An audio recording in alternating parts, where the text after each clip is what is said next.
வணக்கம் மக்களே, welcome back to mister திரை ரசிகன் சேனல். இன்னைக்கு season 1ஓட 3rd and 4th episode தான் பார்க்க போறோம். ஏற்கனவே லாஸ்ட் எபிசோட்ல அந்த பார்க் லேடி சாகிறத லைவா டெலிகாஸ்ட் பண்ணிருப்பாங்கல்ல, அந்த மான்ஸ்டருங்கெல்லாம் சேர்ந்து எப்படி சித்திரவதை பண்ணி கொடூரமா சாகடிச்சது அப்படின்றதையும் பார்த்திருப்பீங்க. சப்போஸ் ஃபர்ஸ்ட் அண்ட் செகண்ட் எபிசோட்லாம் யாராவது பார்க்காம இருந்தீங்கன்னா கீழே டிஸ்கிரிப்ஷன்ல லிங்க் கொடுத்துருப்பேன். எல்லாமே 20 நிமிஷத்துக்குள்ள தான் இருக்கும். ஸோ அதெல்லாம் சீக்கிரமாவே பார்த்து முடிச்சிடலாம். அப்படியே கண்டினியூ பார்த்துட்டே வந்தீங்கன்னா தான் இந்த சீசன் எந்த அளவுக்கு சீரியஸா போயிட்டு இருக்குதுன்னு புரிஞ்சுப்பீங்க. ஏன்னா அந்த அளவுக்கு ஒருத்தான கொரியன் சீரிஸ் தான் நான் கொண்டு வந்திருக்கேன். சோ வீடியோக்குள்ள போறதுக்கு முன்னாடி நான் வழக்கமா என்ன கேட்ற போறேன், நம்ம சேனல்ல நிறைய பேர் சப்ஸ்கிரைப் பண்ணாம பார்த்துட்டு இருக்கீங்கல்ல, இன்னும் சீசன் 2லாம் இருக்குது, அதுலயும் 6 எபிசோட் இருக்குது. சோ அதெல்லாம் மிஸ் பண்ணாம பார்க்கணும்னா நம்ம சேனலை கண்டிப்பா சப்ஸ்கிரைப் பண்ணி வச்சுக்கோங்க. கூடவே அந்த பெல் ஐக்கானையும் ஆல்ல போட்டு வச்சுக்கோங்க. இப்போ கதையில என்ன நடக்குதுன்னா, இந்த எபிசோடோட ஆரம்பத்துல நம்ம ஹீரோவை தான் காட்டுறாங்க. அந்த மான்ஸ்டர் அடிச்சதுல பறந்து போய் விழுந்திருப்பான்ல, அங்க மயங்கி விழுந்தவன் இப்போ இங்க ஹாஸ்பிட்டல்ல தான் கண் முழிக்கிறான். ஆனா அந்த ஹாஸ்பிட்டல் ரொம்பவே சைலண்டா இருக்குது. வெளியில வந்து பார்த்தாலும் யாரையும் காணோம். யாராவது இருக்கீங்களான்னு கூப்பிட்டு பாக்குறான். ஆனா யாருமே வரல. அப்படியே ஹாஸ்பிட்டல்ல விட்டு வெளியில வந்தா ரோட்ல கூட யாருமே இருக்க மாட்டாங்க. சரி, நம்ம ஏதோ அன் டைம்ல கண் முழிச்சிட்டோம், அதான் யாரையும் காணோம் அப்படின்னு அவன் பாட்டிக்கு கார் எடுத்துக்கிட்டு அவன் வீட்டுக்கே போயிடுறான். அங்க வந்து பார்த்தா அவன் பொண்ணு இன்னுமே வீட்டுக்கு வராம தான் இருப்பா. அவளுக்கு கால் பண்ணி பார்த்தாலும் ரீச் ஆக மாட்டேங்குது. அவளுக்கு என்னாச்சோ தெரியல. இந்த கவலையிலயும் ஹீரோவாலையும் முடியல.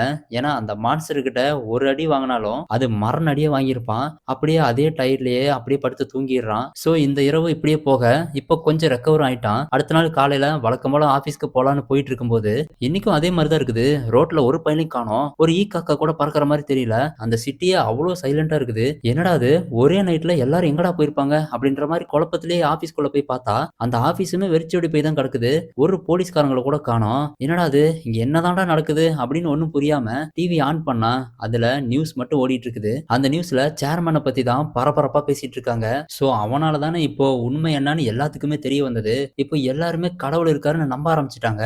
அதை சாக்கா வச்சு இந்த சேர்மன் என்ன சொல்றானா, இதுக்குதான் கடந்த 10 வருஷமா போராடிட்டு இருந்தேன். பரவாயில்ல, இப்போவாது எல்லாரும் புரிஞ்சுக்கிட்டீங்களே, அது போதும் எனக்கு. அதே மாதிரி இந்த உலகத்துல எந்த ஒரு மதமும் இருக்க போறதில்ல. இனிமேல் என்னால உருவாக்கப்பட்ட நியூ ட்ரூத் அப்படின்ற ஒரே ஒரு மதம் மட்டும்தான் இருக்க போகுது அப்படின்னு சொல்லிட்டு இருக்கான். இந்த நியூஸை நம்ம ஹீரோயினும் பார்த்துக்கிட்டு தான் இருக்காங்க. அதே நேரம் நம்ம ஹீரோவும் சிசிடிவி ஃபுட்டேஜ் எல்லாம் செக் பண்ணி அவன் பொண்ணை கண்டுபிடிச்சிடறான். அதுவும் அந்த கொலகாரனை எலக்ட்ரிக் ஷாக் கொடுத்து இழுத்துட்டு போயிருப்பாள்ல, அதே ஃபுட்டேஜை தான் பார்த்துடுறான். ஆனா அதையும் நல்லா உத்து பார்த்துட்டு அப்படியே திரும்பி சேர்மேனோட வீடியோவை பார்த்தா அவனுக்கு பின்னாடியும் அந்த பொண்ணோட ட்ரெஸ் தான் இருக்குது. அட பாவி, என் பொண்ணு உங்ககிட்ட தான் இருக்காளா, உன்னை சும்மாவே விட மாட்டேன்டா அப்படின்ட்டு கோவமா கிளம்புறான். அதே மாதிரி இன்னொரு பக்கம் அந்த ஆரோ ஹெட், அதான் அந்த கல்ட் குரூப்லாம் இருக்காங்கல்ல, அவனுங்கெல்லாம் சும்மாவே ஆடுவானுங்க. இப்ப சொல்லவா வேணும், அந்த சேர்மேனை கடவுளுக்கு நிகரா பார்க்க ஆரம்பிச்சிட்டாங்க. இப்போ அவன் சொல்றதையே வேத வாக்கா எடுத்துக்கிட்டு இந்த டீனேஜ் பசங்களாம் என்ன பண்றாங்கன்னா, ஏகப்பட்ட பேர் வந்து இந்த கல்ட் குரூப்ல ஜாயின் பண்ணிக்கிறாங்க. அதே மாதிரி இந்த பெரியவங்க வயசானவங்களா இருப்பாங்கல்ல, அவங்களும் என்ன பண்றாங்கன்னா இந்த சேர்மேனோட நியூ ட்ரூத் அப்படின்ற மதத்துக்குள்ளேயும் சேர்ந்துக்கிறாங்க. இப்படி 2 குரூப் பிரிஞ்சதுனால இனிமேல் இவங்க யாரையும் மாத்த முடியாத அளவுக்கு சீரியஸா போயிட்டு இருக்க. அந்த பார்க் லேடி செத்து போனாங்கல்ல, அப்போ எல்லாரும் தலைவணங்கி இருப்பாங்க. ஆனா நம்ம ஹீரோயினும் அவரோட அசிஸ்டன்ட் மட்டும் மண்டிட்டு இருக்க மாட்டாங்க. அதே மாதிரி நம்ம ஹீரோவும் அந்த மான்ஸ்டர்களை ஷூட் பண்ணிருப்பான்ல, இதை எல்லாத்தையுமே லைவா போட்டு காமிச்சு அந்த ஸ்கல் மாஸ்க் போட்டவன் என்ன சொல்றானா, பாத்தீங்களா மக்களே, நம்ம கடவுளை மதிக்காம எதிர்த்து சண்டை போட்டிருக்காங்க, துப்பாக்கியாலையும் சுட பார்த்திருக்காங்க, இவங்களை சும்மா விடலாமான்னு சொல்லி எல்லாத்தையும் உசுப்பேத்தி விட்டு அவங்க பேரையும் அவங்க முகத்தையும் காட்டி விட்டுறான். இந்த லைவ் ஸ்ட்ரீமையும் நம்ம ஹீரோயின் பாத்துறாங்க. அவ்வளவுதான், இதுக்கு மேல இந்த ஊர்ல இருக்கவே கூடாதுன்னு முடிவு பண்ணி அடுத்த செகண்டே ஃபிளைட் டிக்கெட்டை புக் பண்ணிட்டு அவங்க அம்மாட்ட போய், அம்மா நமக்கு நேரம் இல்ல, சீக்கிரமா பேக் பண்ணுங்கன்னு சொல்ல, அப்பதான் அந்த டேபிள்ல இருக்கிற பார்சலே பாக்குறாங்க. அதுல அந்த சேர்மனை பத்தி தான் இருக்கும். அதுவும் 20 வருஷத்துக்கு முன்னாடியே எடுத்த பழைய டாக்குமெண்ட்ரி. அந்த டாக்குமெண்ட்ரியில அப்படி என்ன இருக்குதுன்னா, அந்த சேர்மனுக்கு ஒரு 15 வயசு இருக்கும்போது அப்பவே அந்த ஏஞ்சல் அவனுக்கு முன்னாடி வந்து நீ இன்னும் 20 வருஷத்துல சாக போற அப்படின்னு வார்னிங் கொடுத்துட்டு போயிருக்கோம். அந்த புரியாத வயசுல அவன் ஒரு பாஸ்டர் கிட்ட இந்த விஷயத்தெல்லாம் சொல்லியிருக்கான். அவருமே அவன் சொல்றதெல்லாம் ஆடியோ ரெக்கார்டும் பண்ணி வச்சிருக்காரு. சோ இவரு தான் அந்த பாஸ்டர். அவரோட டீடைல்ஸ் கூட அதுல இருக்கும். இன்னொரு பக்கம் நம்ம ஹீரோவும் அந்த சேர்மனை தேடி போயிட்டு இருப்பான்ல, அங்க போனா அவன் வீட்டை சுத்தி நிறைய பேர் இருக்காங்க. அவனை தான் இப்போ கடவுளின் தூதுவன் அப்படின்னு நம்ப ஆரம்பிச்சிட்டாங்கல்ல. சோ அவனை பாக்குறதுக்காகவே டென்ட் போட்டு அங்கேயே தங்கிடுறாங்க. நம்ம ஹீரோ வர ஏற்கனவே அவன் மேல கொலை வெறியில இருக்கனால ஒரு கம்பி எடுத்துக்கிட்டு வெறியோட போறான். அந்த மக்களுக்கு தான் இப்போ நம்ம ஹீரோ அடையாளம் தெரியுமே, அவனை உள்ளே விட மாட்டேன்றாங்க. அப்பவும் முட்டி மோதி அந்த சேர்மேன் வீட்டை உடைச்சிட்டு உள்ள போயிடுறான். அங்க போனா அவன் ஆளையே காணோம். அவன் பொண்ணோட ட்ரெஸ் அங்க இல்ல. ஹீரோக்கும் இன்னும் வெறியாயிருது. அந்த சேர்மேனுக்கு கால் பண்ணிக்கிட்டே வெளியே போனா அங்க இருந்த மக்கள் எல்லாம் சேர்ந்து ஹீரோவை போட்டு அடிக்க ஆரம்பிச்சிடுறாங்க. கரெக்டா ஹீரோட போனுக்கும் அந்த சேர்மேன் வீடியோ கால் பண்ணதும் எல்லாருமே சைலண்ட் ஆயிடுறாங்க. அந்த போன் கால் அட்டன் பண்ணதும் அந்த சேர்மேன் லவுட் ஸ்பீக்கர்ல போட சொல்றான். அவன் இந்த மக்களை பார்த்து, யாரும் இவரை அடிக்காதீங்க, தயவு செஞ்சு அவரை போக விடுங்கன்னு சொன்னதும் எல்லாரும் விட்டுறாங்க. இன்னொரு சைடு நம்ம ஹீரோயினும் அவன் அம்மாவை கூட்டிட்டு கிளம்பிடுறாங்க. கையோட அந்த டாக்குமெண்ட்ரி எடுத்துக்கிறாங்க. இந்த சேர்மனை பத்தி தான் இப்ப தெரிஞ்சிருச்சு தெரிஞ்சிருச்சுல்ல. அதனால அவன பத்தி எல்லாருக்கும் சொல்லணும் அப்படின்ட்டு நேரா அவங்க ஆஃபீஸ்க்கே போயிடுறாங்க. அங்க பார்க்கிங்ல அம்மாவ மட்டும் காருக்குள்ளேயே உட்கார வச்சுட்டு ஆஃபீஸே அலங்கோலமா கிடக்குது. உடனே அவங்க அசிஸ்டன்ட் கால் பண்ணா, அவரு கால் அட்டெண்ட் பண்றாரு. ஆனா பேச முடியாம ஒரு மாரி திக்கி திக்கி பேசுறாரு. பாவம் அந்த மனுஷன இந்த கல்ட் குரூப்லாம் சேர்ந்து அடிச்சு போட்டாங்க போல. உயிருக்கு போராடிட்டு இருக்காரு. மேடம் ஊர் ஃபுல்லா நம்மள தான் தேடிட்டு இருக்காங்க. யார் கண்லயும் பற்றாதீங்க. தயவு செஞ்சு எங்கேயாவது தப்பிச்சு போயிருங்கன்னு சொல்லிட்டு கட் பண்ணிடுறாரு. நம்ம ஹீரோயினுக்கு பயமாயிருது. ஏன்னா அவங்க அம்மாவ கார்லயே விட்டுட்டு வந்துட்டாங்கல்ல. வேகமா ஓடி போய் பார்க்கிங்ல பார்த்தா, அந்த கல்ட் குரூப்லாம் இங்கேயே வந்துட்டாங்க. அவங்க அம்மாவ இழுத்து போட்டு பயங்கரமா அடிச்சுக்கிட்டு இருக்காங்க. அத தடுக்க வந்த ஹீரோயினையும் சும்மா விடல. அவங்களையும் போட்டு பயங்கரமா அடிச்சு, அத வீடியோ ரெக்கார்டும் பண்ணிக்கிட்டு போயிடுறாங்க. பாவம் அவங்க அம்மாவுக்கு தான் பேச்சு மூச்சே இல்ல. கொஞ்ச நேரத்திலேயே ஹாஸ்பிட்டலுக்கு கொண்டு போயிடுறாங்க. அப்பதான் அவங்க ஃபோன்ல ஒரு நோட்டிஃபிகேஷன் வருது. அந்த நோட்டிஃபிகேஷன்ல இவங்க இப்ப அடி வாங்குனாங்கல்ல, அந்த வீடியோவ இன்டர்நெட்ல ஃபுல்லா போட்டு விட்டானுங்க. அந்த ஹாஸ்பிட்டல்ல இருக்கிறவங்களுக்கும் அந்த வீடியோ போயிருது. இதனால அந்த ஹாஸ்பிட்டல்ல இருக்கவங்களும் இவங்கள ஒரு மாரி பார்க்குறாங்க. சரி இனிமேல் இங்க இருக்க வேணான்ட்டு அவங்க அம்மாவ பார்க்க போனா, அவங்க தலையில பலமா அடிச்சுட்டாங்க போல. கடைசியில பரிதாபமா இறந்தே போயிட்டாங்க. ஹீரோயினால தாங்கிக்கவே முடியல. இனிமேல் அவங்களுக்கு இழக்கிறதுக்கு ஒண்ணுமே இல்ல. அப்படியே அவங்க மனச தேத்திக்கிட்டு, அந்த டாக்குமெண்ட்ரில கூட ஒரு பாஸ்டரோட டீட்டெயில்ஸ் பார்த்திருப்பாங்கல்ல.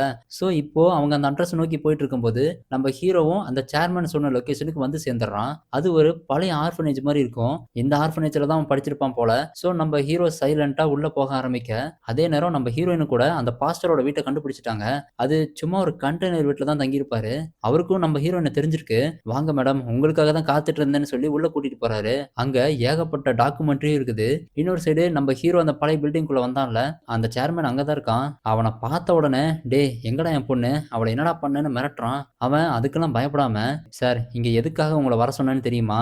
அப்படின்னு அவனோட ஃபிளாஷ்பேக்க சொல்ல ஆரம்பிக்கிறான். சோ இதே ஆர்ஃபனேஜ்ல தான அவன் வளர்ந்திருப்பான். அப்பதான் அந்த ஏஞ்சல நான் முதல்ல பார்த்தேன். அது என் கண்ணு முன்னாடி வந்து எனக்கு வார்னிங் குடுத்துச்சு. இன்னும் நான் 20 வருஷத்துல சாகப் போறேன்னு சொல்லிருச்சு. அப்படின்னதும் ஹீரோக்கு இப்பதானே தெரிய வருது. அவனுமே ஷாக் ஆயிடுறான். அந்த சின்ன வயசுல அது ஏஞ்சல் தான்னு தெரியாம நான் ரொம்ப பயந்துட்டேன். அப்புறம் வளர தான் தெரிஞ்சுக்கிட்டேன். அது என்கிட்ட வந்து நான் சாகக்கூடிய நாள சொல்லிட்டு போயிருக்கு. ஆனா நான் எந்த தப்புமே பண்ணலையே. ஒரு சின்ன பொருள கூட திருடலையே. அப்படி இருந்தும் நான் எதுக்காக சாகணும்? இந்த விடைய தேடி தான் இத்தன வருஷமா அலைஞ்சிட்டு இருந்தேன். ஆனா அதுக்கான பதிலே எனக்கு கிடைக்கல தெரியுமா? இப்படியே 20 வருஷமா போயிருச்சு. இன்னைக்கான நாள் தான் அது. இன்னும் 10 நிமிஷத்துல நான் சாகப் போறேன் அப்படின்னு சொல்றான். நம்ம ஹீரோக்குமே அதிர்ச்சி ஆயிருது. சோ இப்போ இவ்வளோ நேரம் சொன்னான்ல, இதே வார்த்தைகள தான் 20 வருஷத்துக்கு முன்னாடி அந்த பாஸ்டர் கிட்டயே சொல்லியிருப்பான். அத அந்த பாஸ்டர் ஆடியோ ரெக்கார்டும் பண்ணி வச்சிருப்பாரு. அத தான் இப்போ ஹீரோயினும் கேட்டுட்டு இருக்காங்க. எனக்கு அந்த ஆடியோ கிடைக்குமான்னு கேட்டதும், அந்த பாஸ்டர் என்ன பண்றான்னா, அத வேணும்னே டெலீட் பண்ணிட்டு, "அச்சச்சோ! Sorry madam. நான் வேற அத தெரியாம டெலீட் பண்ணிட்டேனே. இனிமேல் உங்களுக்கு அது கிடைக்காதே" அப்படின்னு சொல்ல, நம்ம ஹீரோயினுக்கு சரியான கடுப்பாயிருது.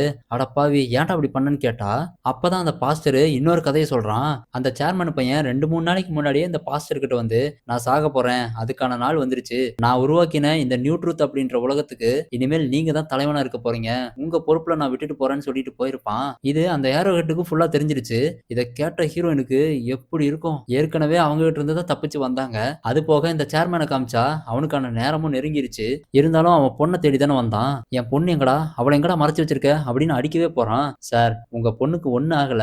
இப்போ உங்க வீட்ல தான் பத்திரமா இருக்கா. இப்போ நான் எதுக்காக உங்கள வர சொன்னேன் தெரியுமா? நிஜமாவே நான் எந்த தப்பும் செய்யாம தான் சாகப் போறேன். ஆனா மக்கள் எல்லாரும் என்ன கடவுளுக்கு நிகரா பார்க்க ஆரம்பிச்சுட்டாங்க. இந்த நிலைமையில அந்த நரகவாசிகள் வந்து அவங்க எல்லாரும் முன்னாடி என்ன கொலை பண்ணா, மக்களுக்கு நான் சொன்னதெல்லாம் பொய்யாயிடும்ல. இதனால அவங்களுக்கு பயமும் அதிகமாயிடும். அதுக்கு முன்னாடியே நான் நல்லவன்னு சொன்னாலும் அதுவும் பொய்யா போயிடும்ல. சோ நான் இப்ப சாகுறது யாருக்குமே தெரியக்கூடாதுன்னு தான் நான் இங்க வந்தேன். நான் இறந்த பிறகு என்னோட மீதி உடல இந்த ஆர்ஃபனேஜ்ல விட்டுட்டு போயிருங்கன்னு சொல்ல, ஹீரோக்கு திரும்பவும் ஒரு மாரி கஷ்டமாயிருது. இன்னொரு பக்கம் நம்ம ஹீரோயினுக்குமே அந்த பாஸ்டர் எவ்வளவு மோசமானவன் அப்படின்னு புரிஞ்சிருது. உடனே அங்கிருந்து கிளம்பலான்னு பார்த்தா, அந்த கல்ட் குரூப் எல்லாருமே அங்க வந்து நிக்கிறாங்க. அந்த பாஸ்டர் அவங்களுக்கு பின்னாடி வந்து, "என்னடா பார்த்துட்டு நிக்கிறீங்க? இந்த லாயர் அடிச்சு தூக்கி வீசுங்கடான்னு" சொல்ல, ஹீரோயினும் தப்பிச்சு ஓடலாம்னு ட்ரை பண்ணா. ஆனா நல்லா வசமாவே மாட்டிக்கிறாங்க. எல்லாரும் சேர்ந்து அவங்கள மரண அடி அடிக்க ஆரம்பிக்கிறாங்க. இந்த சைடு அந்த சேர்மேனு ஒரு சேர போட்டு உட்காந்துட்டு, "அவ்வளவுதான் சார். என்னோட டைம் முடிஞ்சிருச்சு" அப்படின்னதும், அங்க அதே மாரி பூம்னு சத்தம் கேக்குது. "இதோ அவங்க வந்துட்டாங்க. என்னோட மரணத்த பார்த்துட்டு போங்க. இங்கேயே இருங்கன்னு" சொல்லி நிக்க வச்சிடுறான். பின்னாடி இருந்து தான் அந்த மான்ஸ்டருங்கலாம் வருதுங்க. அந்த சேர்மேன செவுத்தோட இழுத்து அடிச்சு கொடூரமா சித்திரவதை பண்ணுதுங்க. ஹீரோவால அந்த கொடூரத்த பார்க்கவே முடியல. அப்படியே கண் கலங்கி நிக்கிறான். கடைசியில அவன் கண்ணு முன்னாடியே அடிச்சு போட்டு 3 மான்ஸ்டருங்களும் சுத்தி நின்னு அதுங்களோட பவர யூஸ் பண்ணி அவன முழுசா எரிச்சு கொன்னுருதுங்க. ஹீரோவும் சிலையாட்டம் நின்னு பார்த்துட்டு இருக்க அந்த மான்ஸ்டருங்களும் வேலைய முடிச்சுட்டு போயிருதுங்க. கடைசியில மிஞ்சினது அந்த சேர்மேனோட எலும்புக்கூடு மட்டும்தான். ஹீரோ அப்படியே அத கஷ்டத்தோட பார்த்துட்டு இருக்க, இன்னொரு பக்கம் நம்ம ஹீரோயினையும் போட்டு அடிச்சிட்டு இருந்தாங்கல்ல, அவங்கள பயங்கரமா அடிச்சு ஒரு பள்ளத்துல வீசிட்டு போயிட்டாங்க. உயிரோட இருக்காங்களா இல்ல செத்துட்டாங்களான்னு தெரியல. நம்ம ஹீரோவும் வீட்டுக்கு போய் பார்க்கறான். அவன் பொண்ணும் அங்க தான் இருக்கிறா. அதுக்கப்புறம் அவள கூட்டிட்டு எங்கேயோ கண் காணாத இடத்துக்கும் கிளம்பிடுறான். ஸோ இதுக்கப்புறம் தான் கதையே வேற மாரி மாறப்போகுது. அந்த சேர்மன் இடத்துக்கு இந்த பாஸ்டர் வந்துட்டான்ல, இனிமேல் அவன் பண்ற அலப்பறைய மட்டும் பாருங்க. அந்த பார்க் லேடி இறந்து போனாங்கல்ல, அவங்க வீட்டையே ஒரு கண்காட்சி மாரி ஆக்கிட்டாங்க. இத வேற ஒரு டாக்குமெண்ட்ரியா எடுத்து மக்களுக்கும் காட்டப் போறாங்களாம். அந்த டாக்குமெண்ட்ரி வீடியோ தான் இப்ப நீங்க பார்த்துட்டு இருக்கீங்க. அதுல நெறைய பேத்துக்கு அந்த ஏஞ்சல் வந்து வார்னிங் குடுத்துருச்சு. அந்த மான்ஸ்டர்ங்க கையில அடிபட்டு சாகக்கூடாதுன்னு ஒரு சிலர் என்ன பண்ணியிருக்காங்கன்னா, முன்கூட்டியே சூசைட் பண்ணி இறந்து போயிடுறாங்க. அப்படிதான் ஒரு பிசினஸ் மேனும் முன்னாடியே சூசைட் பண்ணி இறந்து போயிருப்பாரு. அப்படி செத்தவன கூட அந்த மான்ஸ்டர்லாம் சும்மா விடலைங்க. அந்த ஆவியவே வந்து அடிச்சு கொன்னு எரிச்சுட்டு போயிருதுங்க.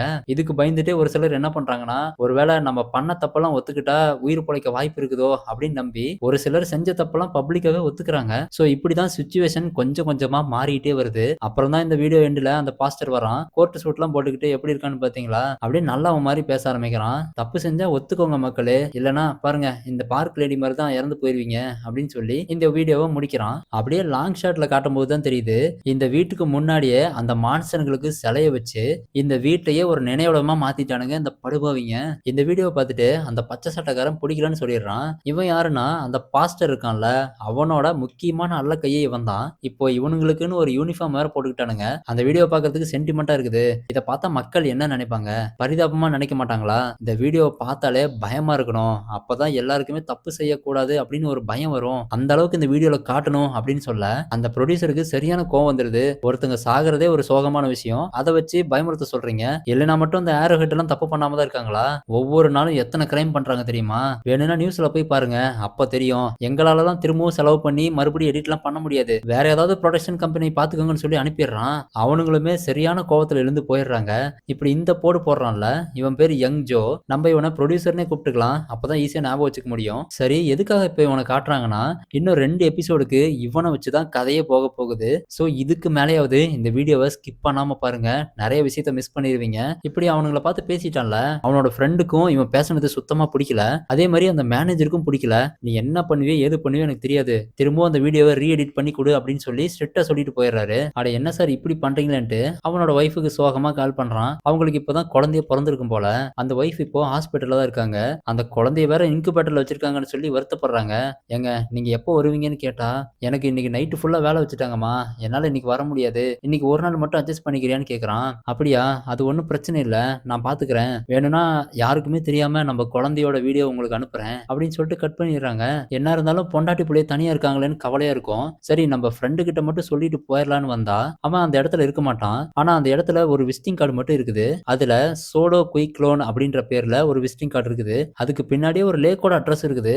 என்னடா அது சம்பந்தமே இல்லாம ஏதோ ஒண்ணு வச்சிருக்கான்னு பார்த்துட்டு இருக்கும்போது கரெக்டா அந்த ஃப்ரெண்டுக்காரன் வந்து அந்த விசிட்டிங் கார்டை புடிங்கிடுறான். ஆளு பார்க்கவே ஒரு மாதிரி டென்ஷனா இருக்க மாதிரி தெரியுது. ஏதோ பிரச்சனையில இருக்கிற மாதிரி தெரியுது. இவன் ஹாஸ்பிட்டல் போகணும்னு சொல்றதுக்கு முன்னாடியே அந்த ஃப்ரெண்டுக்காரன் நான் என்னோட ஒய்ஃப் கூட வெளியில போறேன். சோ இந்த வேலையெல்லாம் சீக்கிரமா நீயே முடிச்சிரு அப்படின்னு சொல்லிட்டு அவன் பாட்டுக்கு விறுவிறுன்னு கிளம்பி போயிடுறான். இப்போ அந்த ப்ரொடியூசருக்கு வேற வழியே இல்ல. அப்படியே கட் பண்ணா ஹாஸ்பிட்டல்ல அவனோட ஒய்ஃபை தான் காட்டுறாங்க. அந்த குழந்தைய பார்க்கறதுக்காக தான் இன்குபேட்டர் ரூமுக்கு போறா. அப்போ யாருக்குமே தெரியாம மொபைல் எடுத்துட்டு போயிடுறா. அப்பதானே வீடியோ எடுக்க முடியும். அப்படியே கேமரா ஆன் பண்ணிக்கிட்டே போனா இங்க தாங்க ஒரு மிகப்பெரிய ஷாக்கு. அந்த ஏஞ்சல் இங்கேயும் வந்திருக்கு. இவளோட குழந்தைய பார்த்து நீ இன்னும் 3 நாள்ல சாக போற அப்படின்னு சொல்லுது. இத பார்த்த பெத்த அம்மாவுக்கு எப்படி இருக்கும்? ஆனா இனிமேல் தாங்க இந்த கதையில சூடு பிடிக்கவே போகுது. இவ்வளவு நாள் பாவம் பண்ணவங்களுக்கு தான் இது வந்து வார்னிங் கொடுத்துட்டு போகும். ஆனா இப்போ நேத்து பிறந்த குழந்தை எந்த தப்பு பண்ண வாய்ப்பே இல்லையே. அப்போ இதுக்கு பின்னாடி வேற ஏதோ ஒரு மர்மம் காத்துக்கிட்டு இருக்குது. சோ இதெல்லாம் தெரியாத ப்ரொடியூசர் வேலையெல்லாம் முடிச்சிட்டு ஹாஸ்பிட்டல் போறதுக்கு நைட் ஆயிருது. அப்படி போறப்போ இவனோட ஃப்ரெண்ட் இருக்கான்ல, அவனோட ஒய்ஃப் இவனுக்கு கால் பண்ணி என்னோட ஹஸ்பண்ட் இன்னும் வீட்டுக்கே வரல. எனக்கு என்னமோ பயமா இருக்கு. அது இல்லாம 2 நாளா ஏதோ பார்க்கறதுக்கு ஒரு மாரியாவே இருந்தாரு. இப்போ ஃபோன் பண்ணாலும் அவருக்கு ரீச் ஆக மாட்டேங்குது. எனக்கு என்னமோ பயமா இருக்குதுன்னு சொல்றாங்க. என்னம்மா சொல்றீங்க? இங்க ஆபீஸ்லயும் அதே மாதிரி தான் இருந்தான். ஆனா உங்களோட தானே வெளிய போறதா சொல்லிட்டு போனான். சரி கொஞ்சம் வெயிட் பண்ணுங்க. நானே கால் பண்ணி பார்க்கறேன்ட்டு இவனே கால் பண்ணி பார்க்கறான். இப்போ இவனுக்குமே ரீச் ஆகல. எங்க போயிருப்பான் அவன்? என்னமோ ஒண்ணு தப்பா இருக்கேன்னு யோசிக்கும்போது அந்த விசிட்டிங் கார்டோட ஞாபகம் வருது. அதுல கூட ஒரு லேக்கோட அட்ரஸ் போட்டிருந்தது. ஒருவேளை அங்க போயிருப்பானோன்ற டவுட் வருது. உடனே மேப்ல போட்டு பார்த்தா அந்த லொகேஷன் கொஞ்சம் பக்கத்துல தான் இருக்கும். அந்த இடத்துக்கு போலாமா வேண்டாமான்னு யோசனை வருது. ஆனா என்ன பண்றது? ஃப்ரெண்டாச்சே. ஏதோ ஏதோ ஒண்ணு சரியில்ல. பேசாம அந்த லொகேஷனுக்கு போய் பார்த்துரலான்னு வண்டிய திருப்பிட்டு போறான். கிட்டத்தட்ட அந்த இடத்துக்கு நெருக்கமா வந்துட்டான். இவன் நெனச்ச மாரியே அவன் ஃப்ரெண்டும் அங்க தான் வந்திருக்கான். அவனோட காரும் அங்க தான் நிக்குது. ஆனா காருக்குள்ள காணோம். அவன் எங்க போனான்னு தேடி பார்த்தா, அவன் அந்த லேக் ஓரமா தான் உட்கார்ந்துருக்கான். அவன் இவன பார்த்த உடனே தெரிச்சு ஓட ஆரம்பிக்கிறான். அந்த ப்ரொடியூசரும் என்னடா பண்ற? எதுக்காகடா அப்படி ஓடுறன்னு புடிச்சு கேட்டா, அந்த ஃப்ரெண்டுக்காரனும் அழுதுகிட்டே, "டேய் இங்க எதுக்குடா வந்த? தயவு செஞ்சு இந்த இடத்த விட்டு போயிருடா. என்ன பார்த்ததா யார்ட்டயுமே சொல்லிராதடான்னு" கெஞ்சுறான். என்னடா உளர்ற? ஏதாவது குடிச்சிருக்கியா? முதல்ல வீட்டுக்கு கிளம்பு. உன்னோட ஒய்ஃப் எனக்கு கால் பண்ணிட்டே இருக்காங்க. நானும் என்னோட குழந்தைய பார்க்க போகணும்ல அப்படின்னு சொன்னதும், இப்போதாங்க இவன் ஒரு உண்மைய சொல்ல ஆரம்பிக்கிறான். இவனுக்கு ஆல்ரெடி அந்த ஏஞ்சல் வந்து நாள் குறிச்சிட்டு போயிருச்சு. இன்னும் கொஞ்ச நேரத்துல அந்த நரகவாசிகள்லாம் வரப்போறாங்க. நான் சாகப் போறேன் அப்படின்னு இவன்ட்ட சொல்றான். இந்த ப்ரொடியூசரால நம்பவே முடியல. இவன் என்ன பாவம் பண்ணானோ தெரியல. ஆனா யாருக்குமே தெரியாம தனிப்பட்ட முறையில சாகணும் அப்படிங்கிறதுக்காக தான் இந்த இடத்த சூஸ் பண்ணியிருப்பான். சப்போஸ் இவனை பத்தி அந்த நியூ ட்ரூத் பாஸ்டருக்கு தெரிஞ்சாலோ, இல்ல அந்த ஆரோஹெட்டுக்கு தெரிஞ்சா அவங்க குடும்பத்தை என்ன பண்ணுவாங்க அப்படின்றத ஆல்ரெடி பார்த்திருப்போம்ல. நம்ம ஹீரோயினுக்கு என்ன நடந்துச்சோ அதுதான் இவங்க குடும்பத்துக்கு நடக்கும். அது மாதிரி இவனோட ஒய்ஃபுக்கு நடக்க கூடாதுன்னு தான் இப்படி யாருக்கும் தெரியாம சாக வந்திருக்கான். இப்படி இந்த விஷயத்தெல்லாம் ஃப்ரெண்டுக்காரன் சொல்லிட்டு இருக்க, அங்க பூம்னு சத்தம் கேக்குது. அந்த சத்தம் கேட்ட உடனே, நண்பா அவங்க வந்துட்டாங்கடா. தயவு செஞ்சு என் பொண்டாட்டி கிட்ட மட்டும் இந்த உண்மையை சொல்லிராத.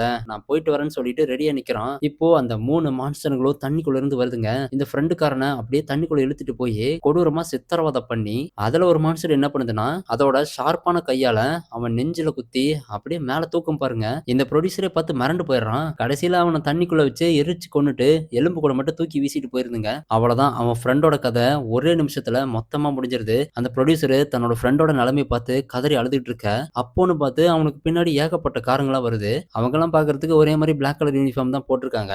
அவங்க பாட்டி கேஷுவலா வந்து அவங்க பாட்டிக்கு அந்த பாடி எடுத்துட்டு போறாங்க. இவனுக்கு ஒண்ணுமே புரியல. ஆக்சுவலா இவங்க தான் அந்த சோடோ அப்படின்ற லோன் கம்பெனிக்காரங்க. ஆனா உண்மையிலேயே லோன் கம்பெனிக்காரங்களாம் கிடையாது. இவங்கள நம்ம சோடோ அப்படின்ற குரூப்னே சொல்லிக்கலாம். இவங்களுமே நல்லவங்க தான். அந்த ப்ரொடியூசர் கிட்ட இங்க பார்த்ததெல்லாம் யார்கிட்டயும் சொல்லிடாதீங்க, இல்லைன்னா உங்க குடும்பத்துக்கு பிரச்சனை வந்துரும் அப்படின்னு சொல்லிட்டு இருக்க. அப்போ அந்த ப்ரொடியூசர் அப்படியே பின்னாடி பார்க்கும்போது அங்க ஒரு லேடி இவனை பார்த்துட்டு இருக்காங்க. அது யாருன்னு தெரியுதுங்களா? அது நம்ம ஹீரோயின் தாங்க. அவங்க இன்னும் உயிரோட தான் இருக்காங்க, சாகவே இல்ல. இப்போ பார்க்கறதுக்கு ஹேர் கட் எல்லாம் பண்ணிக்கிட்டு வேற கெட்டப்ல இந்த குரூப்போட இருக்காங்க. இந்த ப்ரொடியூசர் வேற ஏகப்பட்ட கேள்வி கேட்டுட்டு இருப்பான் அவங்கள. சோ இதுக்கு மேலயும் இந்த ப்ரொடியூசருக்கு எக்ஸ்பிளைன் பண்ண கூடாதுன்னு அவனுக்கு மயக்க ஊசி போட்டு அவன் காருக்குள்ளே உட்கார வச்சிடறாங்க. அதுக்கப்புறம் ரொம்ப நேரம் கழிச்சு தான் மயக்க தெளிஞ்சு பார்த்தா இவனை ஒரு சேஃபான இடத்துல தான் விட்டுட்டு போயிருப்பாங்க. இங்க என்ன நடக்குதுன்னு அவனுக்கு ஒன்னும் புரியல. இந்த சோடோ குரூப்லாம் யாரா இருக்கும் அப்படின்ற குழப்பத்திலேயே அவன் ஒய்ஃபையும் குழந்தையும் பார்க்க ஹாஸ்பிட்டலுக்கு போனா, அங்க அவன் ஒய்ஃப் சோகமா படுத்துட்டு இருப்பாங்க. இவன் போய் உட்கார்ந்த உடனே, இங்க பாருங்க நம்ம குழந்தை என்னங்க பாவம் பண்ணுச்சு, அந்த ஏஞ்சல் வந்து நம்ம குழந்தைக்கு நாள் குறிச்சிட்டு போயிருச்சுங்க அப்படின்னு அழுகுறாங்க. இத பாக்குற அப்பாவுக்கு எப்படி இருக்கும்? இப்பதான் அவன் ஃப்ரெண்டு சாகிறதையே பார்த்துட்டு வந்தான். அதுல இருந்து மீண்டு வரதுக்குள்ள அடுத்த ஒரு சோகமான விஷயத்த சொன்னதும், இந்த பச்சை குழந்தை அப்படி என்ன பாவம் பண்ணுச்சு? ஏற்கனவே பல பேர் பாவம் பண்ணி தான் செத்துட்டு இருக்காங்க. ஆனா இப்போ தன்னோட குழந்தைக்கு இப்படி ஒரு நிலைமையான்னு அந்த குழந்தைய பார்த்து ரொம்பவே ஃபீல் பண்ணிட்டு இருக்கான். அப்படியே கட் பண்ணா அதே நேரம் இந்த நியூட்ரித்காரங்களாம் எப்படியோ மோப்பம் முடிச்சு அந்த லேக்கோட ஸ்பாட்டுக்கு வந்துடுறாங்க. ஏன்னா அந்த மான்ஸ்டருங்க வரும்போது அந்த பூம்னு ஒரு சத்தம் கேட்கும்ல, அப்படின்னா யாரோ சாக போறாங்கன்னு தெரிஞ்சு கரெக்டா ட்ரேஸ் பண்ணி அந்த இடத்துக்கே வந்துட்டாங்க. அந்த ஃப்ரெண்டுக்காரனோட பாடியை லேக் ஃபுல்லா தேடி பாக்குறாங்க. அது கிடைக்கவே இல்ல. ஆனா அது எப்படி கிடைக்கும்? அந்த சோடோ குரூப் தான் நேக்கா எடுத்துட்டு போயிட்டாங்கல்ல. ஆனாலும் அவங்க வந்து போன தடையுமே இருக்காது. சிசிடிவி ஃபுட்டேஜ்லயும் கண்டுபிடிக்க முடியாத அளவுக்கு பக்காவா பிளான் பண்ணி பண்ணிருப்பாங்க. ஆனா ஒரே ஒரு சின்ன எவிடன்ஸ் மட்டும் மாட்டிக்குது. அந்த ஃப்ரெண்டுக்காரன் அவங்களோட விசிட்டிங் கார்டு வச்சிருந்திருப்பான்ல, அதை கீழே போட்டு போயிட்டான் போல. அது இந்த அல்ல கையோட கண்ணில் பட்டுருச்சு. அதை கையில எடுத்து பார்த்து, அப்போ இதுக்கு பின்னாடி அந்த சோடோ குரூப் தான் இருக்காங்க அப்படின்றதையும் கண்டுபிடிச்சிடறான். இதோட இந்த எபிசோடு முடியுது. சோ இப்போ வரைக்கும் அந்த நியூ ட்ரூத் எந்த அளவுக்கு வளர்ந்துருக்காங்க அப்படின்றதையும் நீங்க பாத்தீங்க. இனிமேல் அடுத்ததா வரக்கூடிய கடைசி 2 எபிசோட்ல அந்த குழந்தைய வச்சுதான் கதையே போக போகுது. அது மட்டும் இல்லாம இந்த நியூ ட்ரூத் எந்த அளவுக்கு பெருசா வளர்ந்துருக்காங்களோ அதே மாதிரி இந்த ஆரோ ஹெட்டோட குரூப்பும் பெரிய அளவுல போயிருக்கும். சோ இதுக்கு மேல அவங்க தான் பயங்கர ஹைலைட்டா இருக்க போறாங்க. அது மட்டும் இல்லாம நீங்க யாருமே எதிர்பார்க்காத ட்விஸ்ட் ஒன்னு காத்துக்கிட்டு இருக்குது. சோ அதை மிஸ் பண்ணாம பார்க்கணும்னா இந்த வீடியோக்கு ஒரே ஒரு லைக் மட்டும் போட்டுருங்க. அதே மாதிரி நம்ம சேனலை சப்ஸ்கிரைப் பண்ணாதவங்களா இருக்கீங்களா, அவங்களாம் கண்டிப்பா சப்ஸ்கிரைப் பண்ணி வச்சுக்கோங்க. மீண்டும் உங்களை அடுத்த எபிசோட்ல சந்திக்கிறேன். Until stay tune. பாய் பாய்.